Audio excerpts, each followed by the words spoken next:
আপনার কি মনে হয় যে বাংলাদেশে আওয়ামী লীগের রাজনীতি নিষিদ্ধ করা উচিত? না। কেন না? কারণ আমি মনে করি রাজনীতি, কোনো একটা পলিটিক্যাল পার্টির রাজনীতি যদি আপনি নিষিদ্ধ করতে চান, তার ক্ষমতা শুধুমাত্র ওই দেশের জনগণের থাকা উচিত। যদি আমরা মনে করি যে বাংলাদেশে আওয়ামী লীগের রাজনীতি নিষিদ্ধ করতে হবে, হুম, তাহলে there is only one way for us. এটা কোনো ডিক্রি দিয়ে, কোনো গভর্নমেন্টের আদেশ দিয়ে নিষিদ্ধ করা সম্ভব না। যে কাজটা করতে হবে, যে যদি আমরা মনে করি যে আওয়ামী লীগের রাজনীতি নিষিদ্ধ করা উচিত, সেই ক্ষেত্রে গণভোট করতে হবে। আচ্ছা। কারণ আমি পার্সোনালি মনে করি যে কোনো দেশের সুপ্রিম কোর্টের, কোনো দেশের পার্লামেন্টের, কোনো দেশের সরকারের বেসিকলি এই ক্ষমতা থাকা উচিত না যে কে রাজনীতি করবে এবং কে রাজনীতি করতে পারবে না সেটা ডিকটেট করা। এটা ডিকটেট করতে পারে শুধুমাত্র ওই দেশের জনগণ। এবং আমরা যদি মনে করি যে আওয়ামী লীগের রাজনীতি নিষিদ্ধ করা উচিত, সেই ক্ষেত্রে জনগণের যে পার্টিসিপেশন সেটা মাস্ট। এখন কিন্তু এখানে একটা কথা একটা আছে। জিনিস হুম, একটা জিনিস আমি আবার একটু এটা মানে বিনয়ের সাথে একটু ডিসএগ্রি করছি। কারণ সোশ্যাল যে কন্ট্রাক্ট, যেটা সংবিধান, সেটাকেও তো ভঙ্গ করেছে, সেটা অ্যাবসলিউটলি। রাখেনি। তাহলে যদি সেটা সে রাখতে না পারে, তাহলে রাজনৈতিক দল হিসেবে যে মর্যাদা এবং প্রিভিলেজ পাওয়া উচিত, সেটা কি তাকে আমরা দেব? It's a very complicated question ভাইয়া, কমপ্লিকেটেড অ্যান্ড লোডেড কোয়েশ্চেন। কারণ আপনার যেই অ্যাজাম্পশন, আপনার যেই এখানে বার্ডেনটা হচ্ছে কি, সবসময় দেখবেন যে বড়র বার্ডেন বেশি। এটা হচ্ছে কি সব জায়গায়, সব ক্ষেত্রেই সরকার যখন একজন ব্যক্তির এগেনস্টে ফাইট করে, তখন দেখবেন কোর্ট,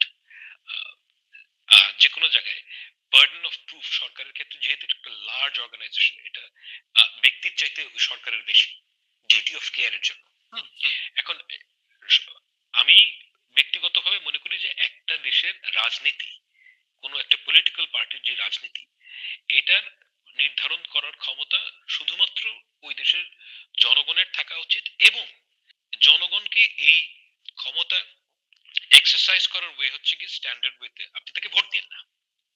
এখন আপনি ওখান থেকে আরো এক ধাপ উপরে গিয়ে বলছেন যে তাকে আমি পার্টিসিপেট করতেই দেব না। হুম, নাও, আওয়ামী লীগ যে অপরাধ করেছে, সেই অপরাধের জন্য তার শাস্তি হওয়া উচিত, এই ব্যাপারে আমার কোনো সন্দেহ নেই। হুম। এবং এই শাস্তি যে হতেই হবে, এই ব্যাপারে আমি একজন, আপনি বলতে পারেন যে আমি একজন অ্যাক্টিভিস্ট, যে তার না, শাস্তি কিন্তু হওয়া উচিত। শাস্তিটা তাহলে কিভাবে হবে? আহ,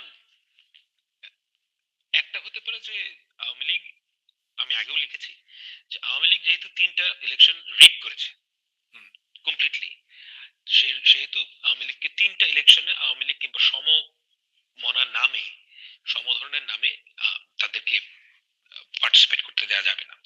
and on top of that, যারা এই তিনটা ইলেকশনে আওয়ামী লীগের থেকে ইলেক্টেড হয়েছে, হুম। তাদেরকে আজীবনের জন্য রাজনৈতিক, যে রাজনৈতিক প্রসেস, সেখান থেকে নিষিদ্ধ করা যেতে পারে। কিন্তু এইটা কি আপনি ডিক্রি দিয়ে করবেন, নাকি এটা কোনো প্রসেসের এটা মধ্যে তো, দিয়ে যাবেন বা গণভোটের এটা মধ্যে কোনো দিয়ে একটা করবেন? এটা কোনো একটা প্রসেসের মধ্যে থেকে আমাদেরকে, যেহেতু এটা একদম সরাসরি একটা অপরাধ, হুম। সেহেতু আমার কাছে মনে হচ্ছে এটা একটা কেস করা সম্ভব, যে আহ, এই না, ক্ষেত্রে এই ভার্ডিক্টের কনসেনসাসটা আপনি কোথা থেকে ডিরাইভ করবেন, কোথা না থেকে না, নিবেন? এটা এটা কোনো কনসেনসাস, মানে কনসেনসাস মানুষের মধ্যে যদি থাকে, আচ্ছা, হুম, অনেকগুলো তো লেভেল আছে।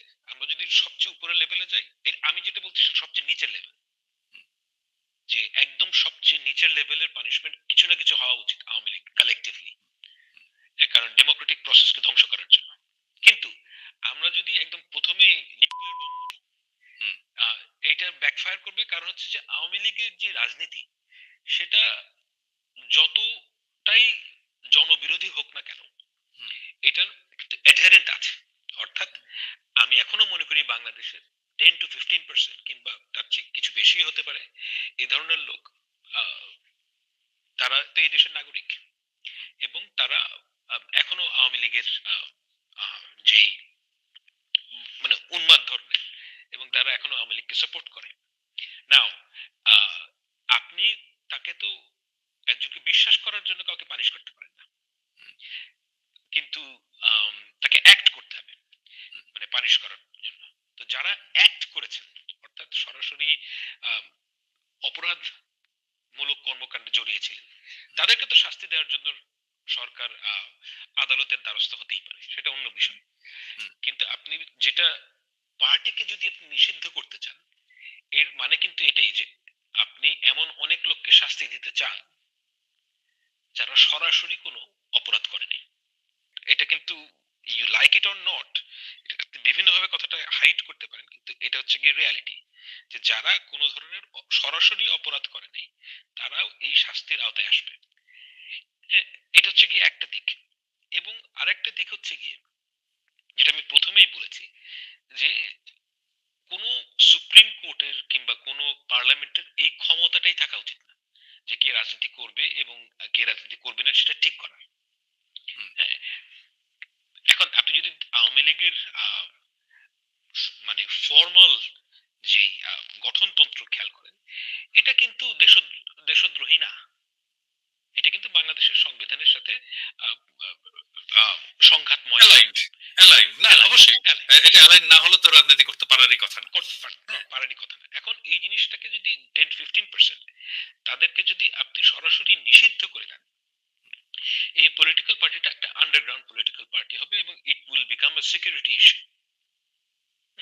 এবং আচ্ছা, একটা সবচেয়ে জিনিস দেখেন, এদের মধ্যে এই যে এত বড় গণহত্যা, যেটা যেটা আমাদের চোখের সামনে ঘটলো বেশি দিন আগে, কোনো রিমোর্স নাই। এক্স্যাক্টলি, আমি এক কথাটাই বলতে পারছি, এইটা তো নাই, তো কোনো গ্লানি নাই। It's bizarre thing. আমি মানে অস্ট্রেলিয়াতে দেখেছি, মানে আপনি রিকনসাইল করবেন কিভাবে এদের সাথে?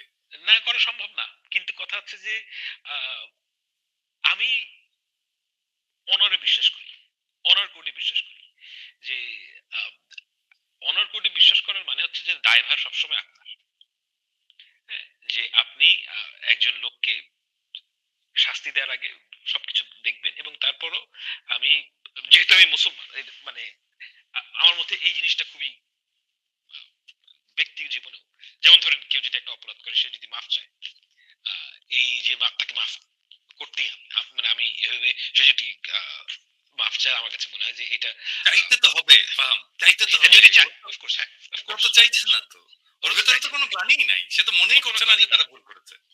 এক্স্যাক্টলি, ওর মধ্যে কোনো গ্লানি নেই। এবং আমি জানি না, আমি এই অভিনয়টা করব না যে আমি আসলে জানি না যে কি করা উচিত। আমি সত্যিকার অর্থেই জানি না। তবে কি করা উচিত না, এই ব্যাপারে আমার কিছু মতামত আছে, সেটা আমি বললামই আপনাকে, যে হ্যাঁ, আমার ঠিক আছে, কিন্তু কিন্তু ধরেন এটা আপনি যে বললেন ভিসা, ঠিকই আছে। মানে ধরেন নাজি সোলজারদেরকে যখন তাদের ওই অ্যাট্রোসিটিস দেখানো হচ্ছিল আমেরিকান ইয়েতে, ক্যান্টনমেন্টের মধ্যে ওদেরকে ধরা হয়েছে, দেখা হচ্ছে সিনেমার পর্দায়, ওরা প্রত্যেকে মুখ চোখ ঢেকে একেবারে মানে গ্লানিতে মরে যাচ্ছে, নাজি সোলজাররা, জার্মানি হিটলারের নাজি সোলজারেরা। আর এদের মধ্যে কোনো রিমোর্স নাই।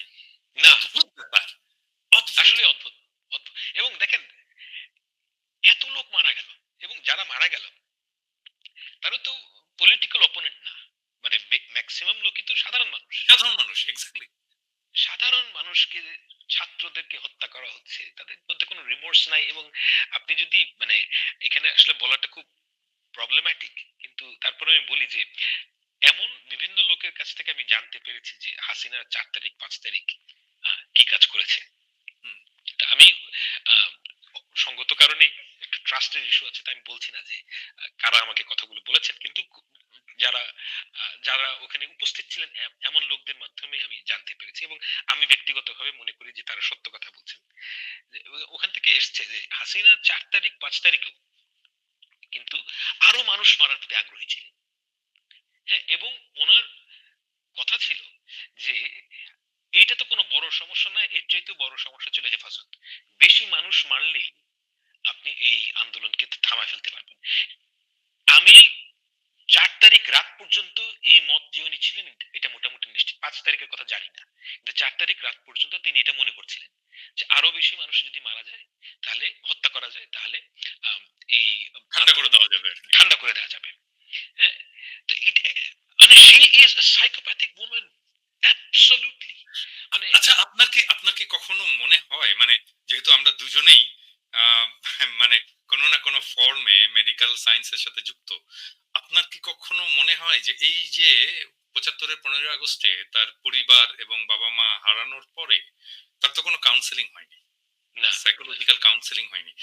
এইটার ফলেই কি তার ভেতরে এই ধরনের হুম, সাইকোপ্যাথ একটা মেন্টালিটি ডেভেলপ করেছে? এবং আমরা আই যদি থিংক মতিউর সো। রহমান রেন্টুর ইয়েটা পড়ি, ওটা কিন্তু যখন আমরা পড়েছি, আমি জানি না আমি আপনি তখন কখন বিশ্বাস পড়েছেন। করিনি। আমি কিন্তু বিশ্বাস করিনি। আমি কিন্তু এখন আমি বিশ্বাস বিশ্বাস করিনি। করি।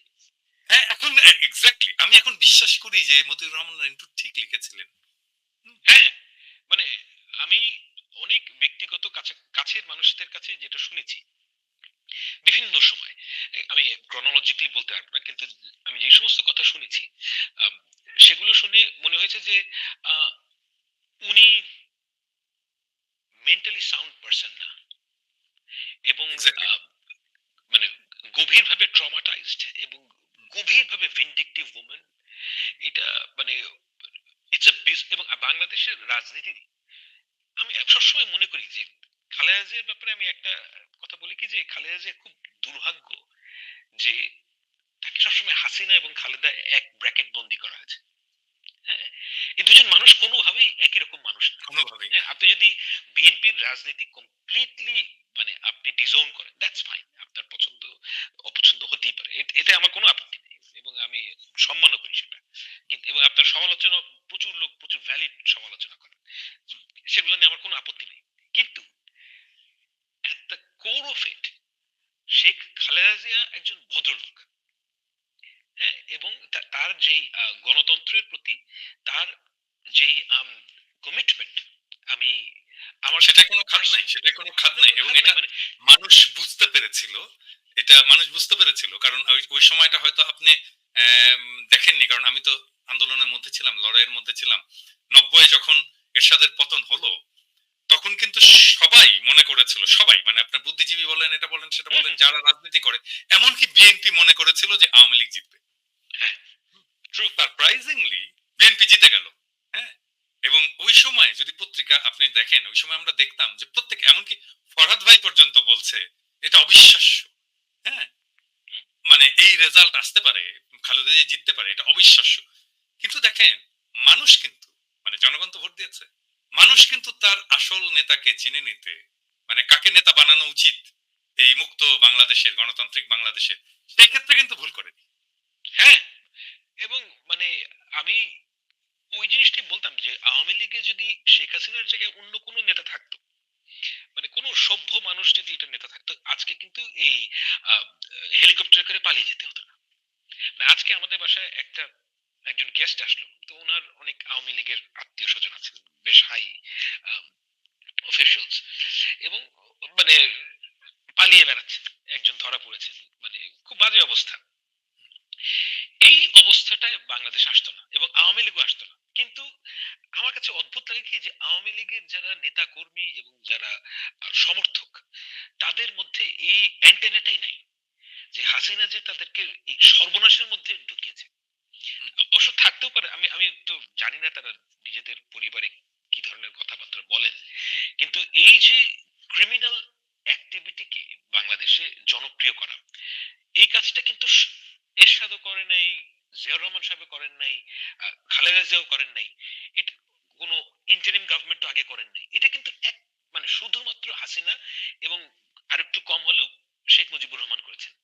শেখ মুজিবুর রহমান এই পরিমাণে করেন নাই ডেফিনেটলি, এটা আমার অবশ্য সেই সময়কার আহ, যেই পত্রিকার, আমি তো আর পড়ি নাই, আমি ওই সময় জীবিতও ছিলাম না, তবে যতদূর আমি বুঝি পড়ে, আমার কাছে মনে হয় যে এই পর্যায়ে যায়নি হাসিনা। একদম মানে এটা একদম কমপ্লিট মাফিয়া স্টেট বানিয়ে ফেলেছে। এবং এখান থেকে আসলে আমরা কিভাবে মুক্তি পাবো, কারণ কি হয় কি, যে একটা অর্গানাইজেশন যখন আপনি চালান না ভাইয়া, তখন ওইটার একটা ইনস্টিটিউশনাল মেমোরি থাকে।